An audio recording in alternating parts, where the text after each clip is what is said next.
As-tu déjà remarqué que bien souvent, les personnes les plus bienveillantes sont aussi celles qui souffrent le plus? Tu donnes le meilleur de toi-même. Tu aides. Tu soutiens. Mais, au final, il semble que le monde ne joue pas selon les mêmes règles que toi. Au fond de toi, tu ressens que quelque chose ne va pas. Et si je te disais qu'il y a une raison à cela? Que le problème n'est pas d'être une bonne personne, mais plutôt la manière dont tu te positionnes, qui pourrait faire de toi une cible facile. Le monde ne récompense pas uniquement les justes, il récompense ceux qui savent jouer. Machiavel l'avait compris il y a des siècles, et ce qu'il a révélé peut complètement transformer ta perception du pouvoir, du respect et des relations humaines. Mais avant tout, réponds-moi. Veux-tu continuer à être un simple pion dans le jeu des autres, ou enfin apprendre à jouer pour de vrai? Si cela t'a déjà fait réfléchir, laisse ton like maintenant, car cette discussion pourrait t'ouvrir les yeux d'une manière que tu n'aurais jamais imaginée. On y va ensemble. Mettons quelque chose au clair. La gentillesse, à elle seule, ne suffit pas pour survivre dans ce monde. Si tu crois encore qu'être une bonne personne suffit pour atteindre le succès, j'ai le regret de te dire que tu te berces d'illusions. Et le pire, au fond de toi, tu le sais déjà. Combien de fois as-tu été juste, honnête? As-tu fait ce qu'il fallait? Et au lieu de recevoir de la reconnaissance, tu as été ignoré ou même utilisé. Depuis l'enfance, on nous apprend que la bonté est toujours récompensée, que la justice triomphe toujours. Mais la réalité ne fonctionne pas ainsi.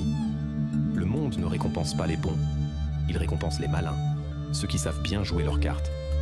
Et c'est là qu'intervient Machiavel. Cet homme a compris quelque chose que beaucoup refusent d'accepter. La nature humaine est égoïste, changeante et, quand nécessaire, cruelle. Dans Le Prince, il n'a pas écrit un manuel pour les méchants, comme certains le croient. Il a simplement décrit la réalité brute.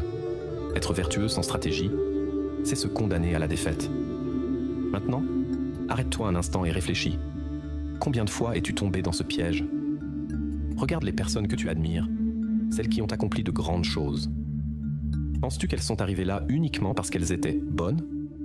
Non. Elles y sont parvenues parce qu'elles savaient manœuvrer en coulisses, parce qu'elles ont compris que la moralité n'est pas une barrière, mais un outil. Savoir quand la montrer et quand la cacher, c'est ce qui distingue les joueurs des pions. Le problème, ce n'est pas que tu sois bon. Le problème, c'est que tu ne sais pas te protéger.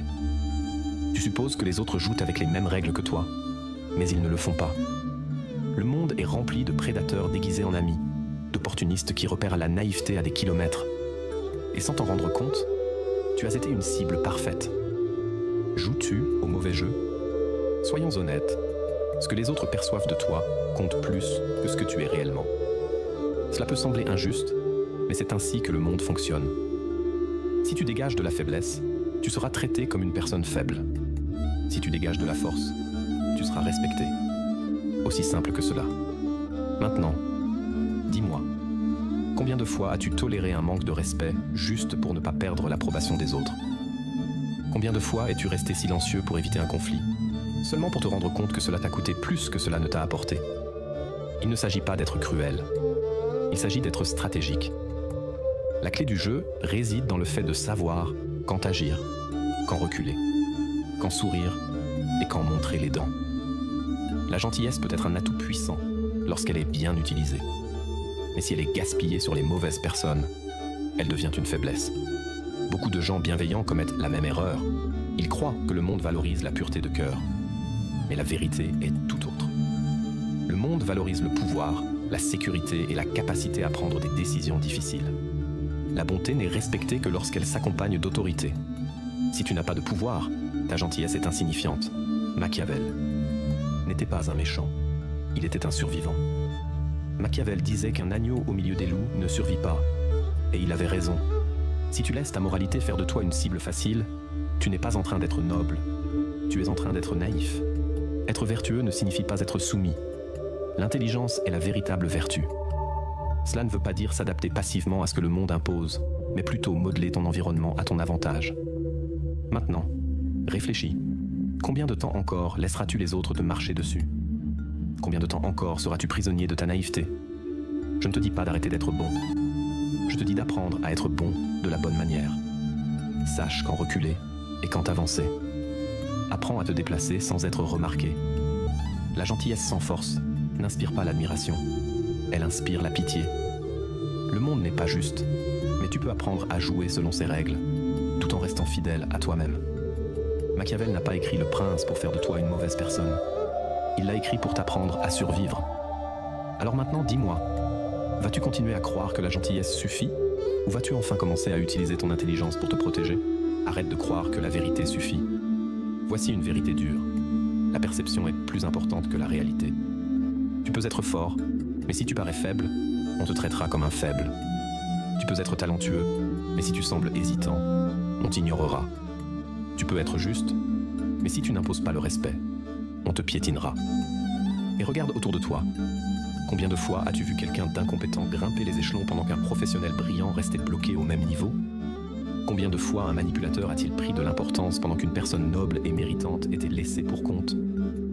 Cela n'arrive pas par hasard. Les gens suivent ceux qui semblent avoir le contrôle. Ils ne suivent pas forcément le meilleur ou le plus juste. Ils suivent celui qui projette du pouvoir. Cela signifie que tu dois apprendre à gérer ton image. Être bon ne suffit pas. Il faut paraître bon. Être fort ne suffit pas. Il faut paraître fort. Celui qui contrôle l'information contrôle le jeu. Et voici un territoire plus sombre, mais essentiel. Le contrôle de l'information. As-tu déjà remarqué que les plus puissants savent toujours quelque chose que les autres ignorent? Que ceux qui maîtrisent le jeu semblent toujours avoir un coup d'avance. Cela arrive parce qu'ils savent quand parler et quand se taire. L'information est l'une des armes les plus précieuses qui existent. Savoir quoi révéler et quoi cacher fait la différence entre être un joueur et être un pion. Et maintenant, voici la question ultime. Contrôles-tu ta propre narration ou laisses-tu les autres définir qui tu es? Réfléchis à cela, le pouvoir du silence et de l'imprévisibilité. Certaines personnes pensent qu'être totalement transparent est une vertu, qu'exprimer tout ce qu'on pense et partager chaque détail de sa vie fait de nous une personne intègre. Mais la vérité est tout autre. L'information est un pouvoir. Et renoncer à son pouvoir n'est jamais sans conséquence. Machiavel disait déjà, un leader doit savoir cacher ses intentions. Non pas parce qu'il doit être faux, mais parce que, dans un monde où chacun cherche à tirer avantage de l'autre, celui qui se dévoile trop devient une proie facile. Apprenez à contrôler ce que vous partagez.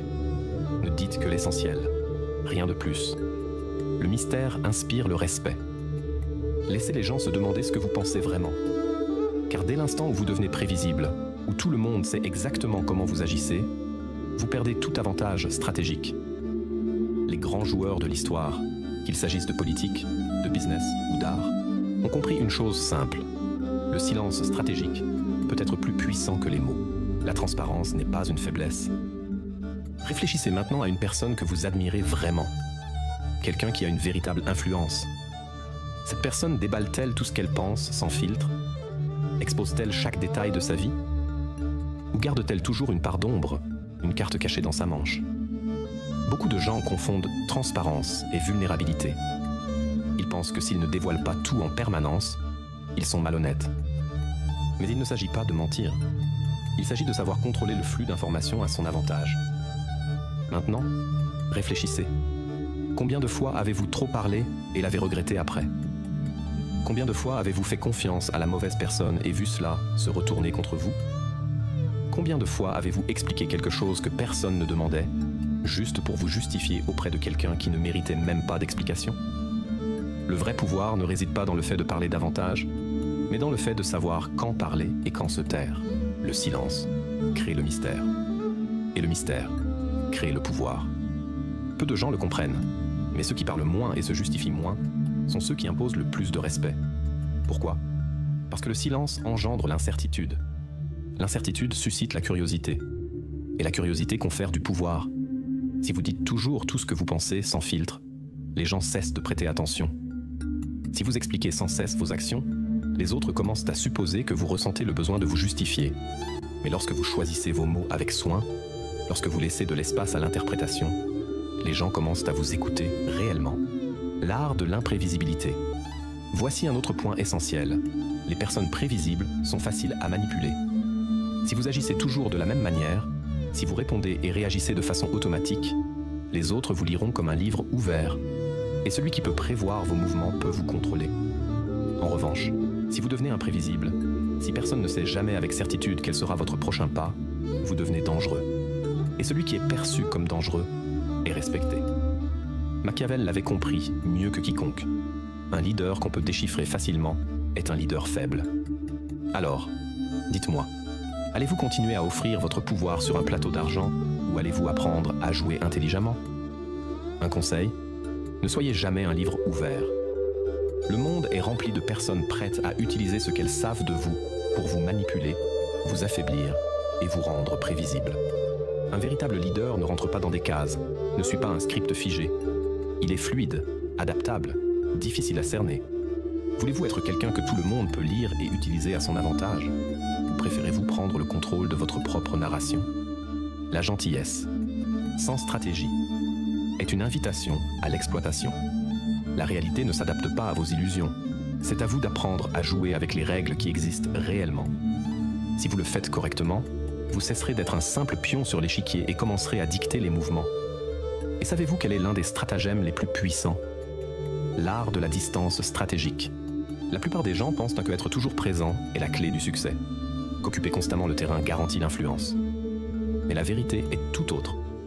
Ce qui est abondant perd de sa valeur. La rareté suscite le désir. L'absence crée l'impact. Réfléchissez-y. Pourquoi certaines personnes imposent-elles le respect simplement par leur présence, tandis que d'autres, malgré tous leurs efforts, sont ignorées? La réponse réside dans la perception de la valeur. Machiavel disait déjà qu'un prince ne devait pas être excessivement accessible, car la familiarité détruit le respect. Cela ne s'applique pas seulement au pouvoir, mais à la vie dans son ensemble. Relations, amitié, travail. Quand vous vous donnez trop, vous devenez une ressource, non un atout. Apprenez à doser votre présence. Ne répondez pas toujours immédiatement. Ne soyez pas toujours à portée. Faites en sorte que votre absence se fasse remarquer et que votre présence soit valorisée. Disparaître au bon moment ne signifie pas que vous serez oublié. Si votre seule façon d'être mémorable est d'être toujours présent, alors peut-être n'avez-vous jamais été vraiment important.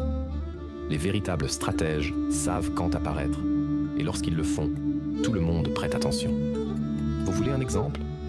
Regardez les figures les plus influentes de l'histoire. Aucune d'elles ne gaspillait son énergie inutilement. Elle ne participait pas à toutes les batailles, mais choisissait les bons moments. Et lorsqu'elles agissaient, chaque mouvement comptait. Un autre point essentiel, le contrôle émotionnel. L'erreur de la plupart des gens est de croire que le pouvoir réside dans l'agressivité, dans le fait d'être la personne la plus imposante de la salle. Mais la réalité est tout autre. Celui qui perd le contrôle perd la partie. Celui qui se laisse emporter par la colère, l'anxiété ou l'impulsivité devient manipulable. Combien de fois quelqu'un vous a-t-il fait perdre patience et au moment où vous avez explosé, vous avez réalisé que c'était l'autre personne qui avait le pouvoir? Celui qui vous déstabilise vous contrôle. La véritable force ne réside pas dans la réaction, mais dans le maintien de son équilibre. Cela ne signifie pas ne rien ressentir, mais ne pas être esclave de ses émotions. Si vous ne pouvez pas être provoqué, si vous ne réagissez pas de manière prévisible, alors vous devenez intouchable. Les gens peuvent essayer de vous irriter, de vous déstabiliser, mais s'ils n'y parviennent pas, ils perdent le contrôle. Les vrais maîtres du jeu ne sont pas les plus bruyants. Ce sont ceux qui restent calmes pendant que tous les autres perdent la tête. Et enfin, le pouvoir de la patience stratégique. La plupart veulent des résultats immédiats, succès immédiat, respect immédiat, pouvoir immédiat. Mais les grands joueurs savent attendre. Ils n'agissent pas sur un coup de tête, ils ne se précipitent pas. Ils observent, calculent, analysent la situation. Pensez à un chasseur, il ne tire pas au premier mouvement. Il attend, il étudie. Il n'agit que lorsque le moment est parfait. Au final, le jeu ne se gagne pas par la vitesse d'exécution, mais par le bon timing. Celui qui agit sans réfléchir est un pion. Celui qui sait quand attaquer, celui-là, domine l'échiquier. Vous voulez connaître le véritable jeu du pouvoir? Ce n'est pas une question de rapidité, mais de stratégie.